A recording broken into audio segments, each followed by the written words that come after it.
Pues hasta el próximo 6 de septiembre se suceden los cursos de verano en la sede Antonio Machado de la Unía, aquí en Baeza, 18 cursos, y precisamente esta tarde asistimos a una de las actividades culturales paralelas también a estos cursos, una velada literaria con el poeta y con el director del Instituto Cervantes, Luis García Montero. Gracias por estar con nosotros, Luis. Por favor, gracias a vosotros por la hospitalidad. Bueno, Luis, pues precisamente esta mañana inaugurábamos entre los cursos la poesía de Luis García Montero, una cuestión de palabras que dirige actualmente Juan Carlos Abril. Pues un homenaje a su obra, a su poesía, supongo que satisfecho, ¿no? Bueno, muy agradecido. Con Juan Carlos he dirigido durante los últimos años un curso de poesía en la universidad. Y el año pasado tuve que dejar la dirección cuando asumí la dirección del Instituto Cervantes, y me han hecho un pequeño homenaje al trabajo compartido y realizado, dedicándome este curso e invitándome no como director, sino como poeta estudiado, y muy agradecido a la universidad, muy agradecido a todos los alumnos que se reúnen cada año aquí en Baeza. Se realizó esta mañana esa conferencia inaugural. ¿Sobre qué ha versado? He hablado sobre la importancia que tiene para mí la palabra poética en este mundo en el que vivimos, lo que significa, por ejemplo, un género que se toma muy en serio la escritura y que, como decía Machado, pretende pensar lo que se dice antes de decir lo que se piensa. Y fíjate, vivimos en un mundo de redes donde la gente dice mucho lo que piensa sin pararse a pensar lo que dice, en un mundo que reivindica el tiempo no como un objeto de usar y tirar, sino como una herencia donde los jóvenes hacen suya para responder al futuro las enseñanzas de los mayores. La poesía reivindica el diálogo generacional.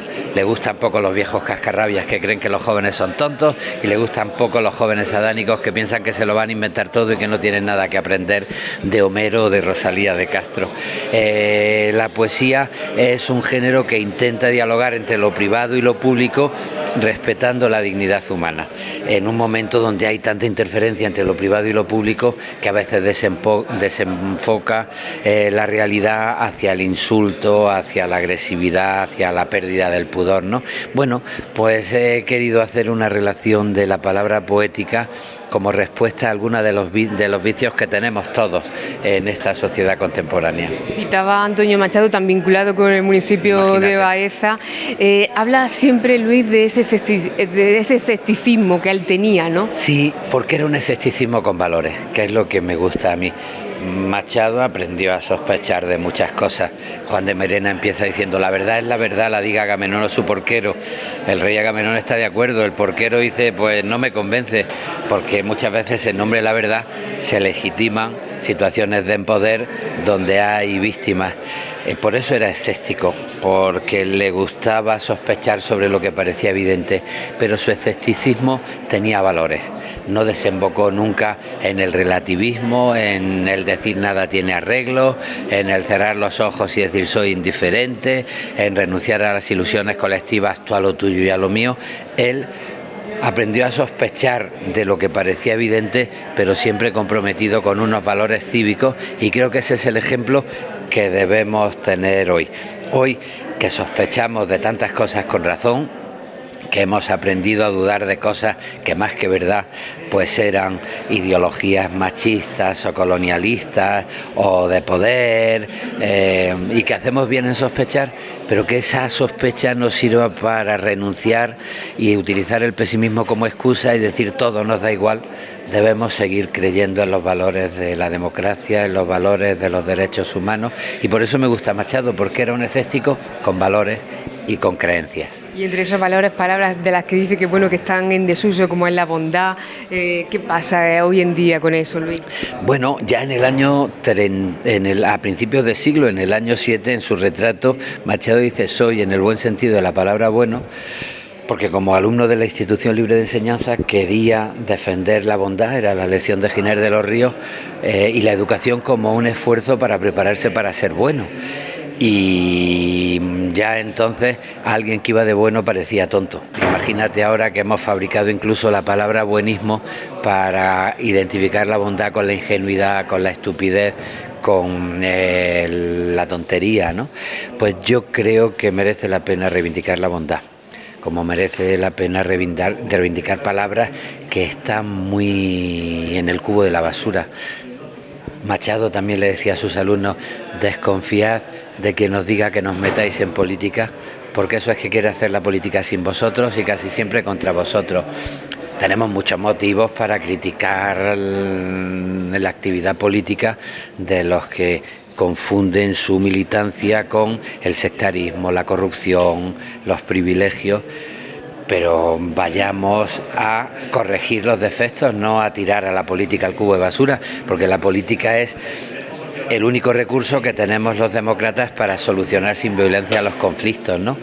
Ese tipo de cosas son las que merece la pena meditar, y por eso creo que hay que devolverle una oportunidad nueva a palabras como política, como justicia, como libertad, que muchas veces parecen mentiras en la boca de los descreídos. Ahora que habla de política, ¿cómo califica la política como está actualmente? ¿Cómo califica la situación que tenemos en España? Bueno, mira, a mí cuando se hace una encuesta y se dice que los políticos son el segundo problema que tiene la sociedad española, pues yo no me lo creo.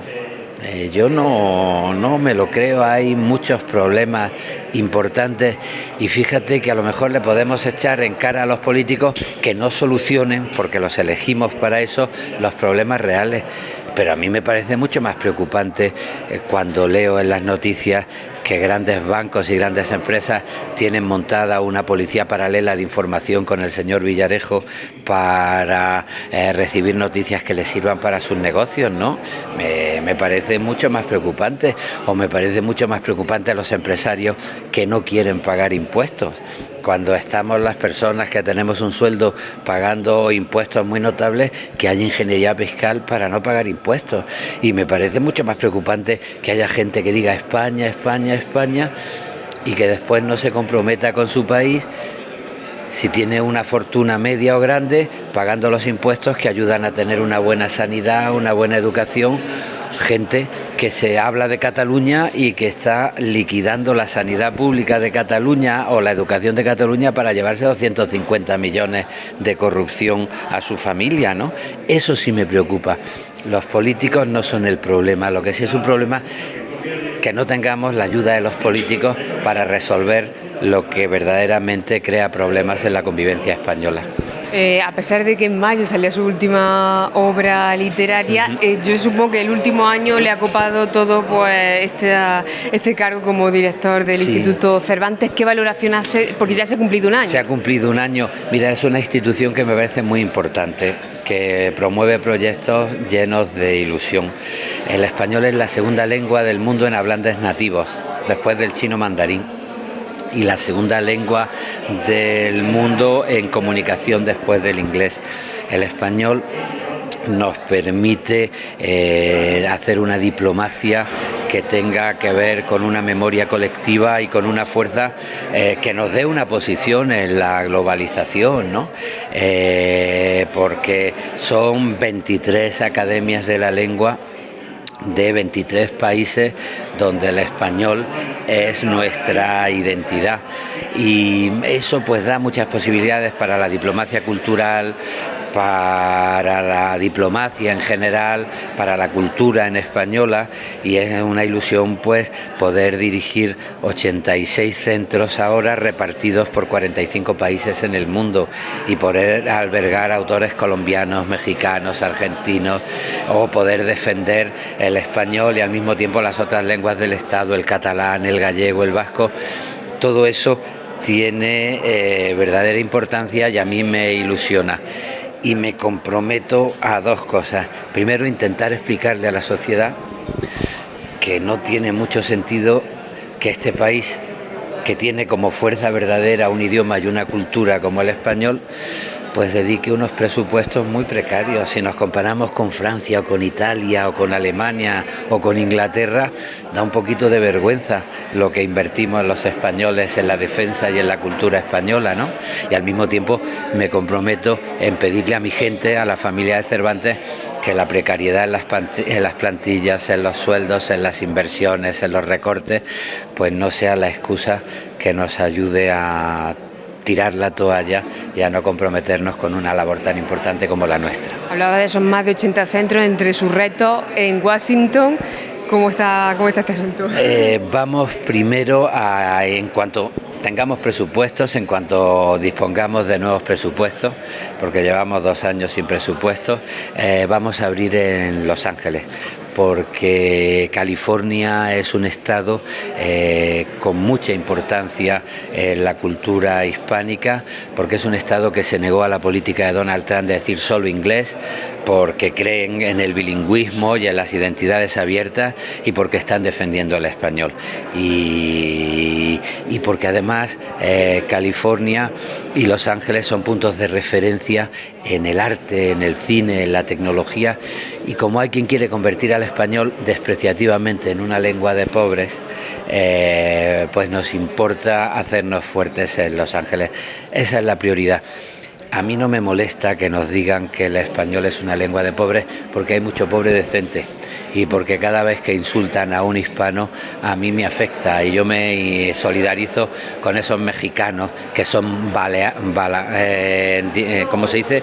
Balaseados, o que reciben las balas de un perturbado que quiere matar mexicanos. La dignidad de la pobreza está por encima de muchas cosas, pero es que además el español es el idioma de una ciencia importante, es el idioma de Cervantes, de Vargas Llosa, es el idioma de María Teresa León, de Rosario Castellano, y podemos sentirnos orgullosos. Hablaba antes de tomar posesión, de que en caso de que en estas últimas elecciones de que gobernara la derecha dejaría el cargo. Estamos ante una posible elecciones. Pero mira, es lo más natural del mundo.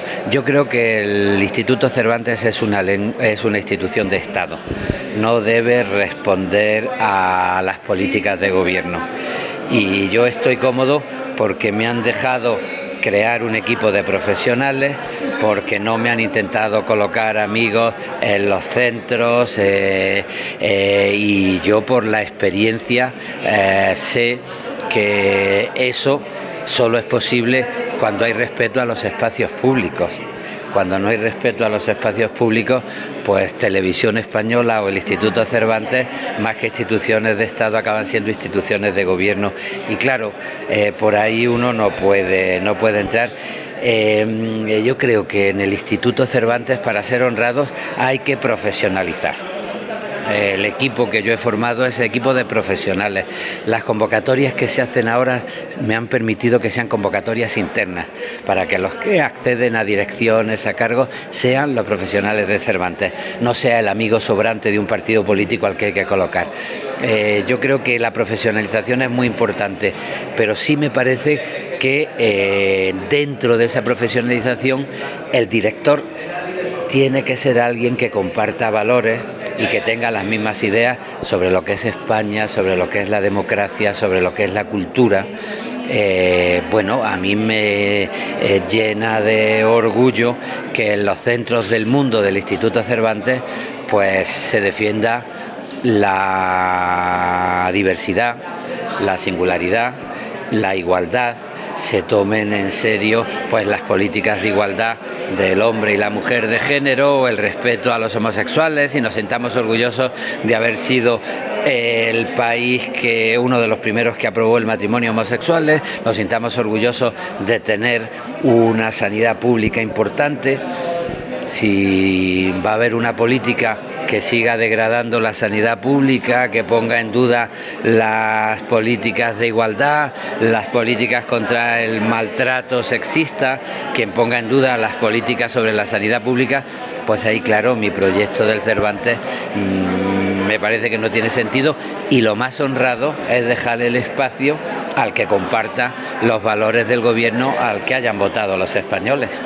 Hay todavía mucho trabajo por delante, mucho que hacer, pero supongo que siempre tiene un hueco a pesar de sus múltiples actividades para seguir trabajando en poesía y seguramente tendrá algo en mente o algo en ciernes, ¿no? De vez en cuando escribo algún poema, lo corrijo, utilizo las vacaciones para corregirlo, pero si te digo la verdad, en la dirección de un puesto como estos ya no es solo la falta de tiempo, es la cabeza, porque cuando uno se pone a pensar, acaba pensando ni siquiera en proyectos culturales, sino en recursos humanos. De los muchos trabajadores que tiene el Cervantes repartidos por el mundo, a mí lo que me preocupa es la calidad de vida de nuestros profesores en Brasil, porque la inflación es tremenda, o de cómo le suben el pago en Alemania a la seguridad social con el nuevo convenio, o qué es lo que pasa cuando se jubila un trabajador de Cervantes en Bulgaria y le quedan 300 euros de pensión. ¿Cómo se puede vivir en España con 300 euros de pensión? Y eso, el asunto de los recursos humanos, es lo que más me preocupa cuando pienso en una institución como el Cervantes. Luis García Montero, seguiríamos, pero comienza la velada literaria. Muchísimas gracias. A ti siempre, a vosotros, gracias. Bueno, pues que la vamos a celebrar aquí en el aula más conveniente, ¿verdad? En el patio. Y quería, ya ahora hacemos las fotos donde todos lo hacemos. Es singularmente especial, pues encontráramos un espacio con él para hacer, y yo creo que estamos deseando.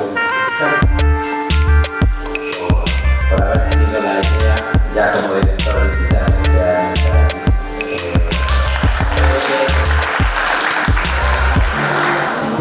el último, perdón, a principios de 2017 tengo unos cuantos poemas y una idea de libro que quiero compartir con vosotros. Pero primero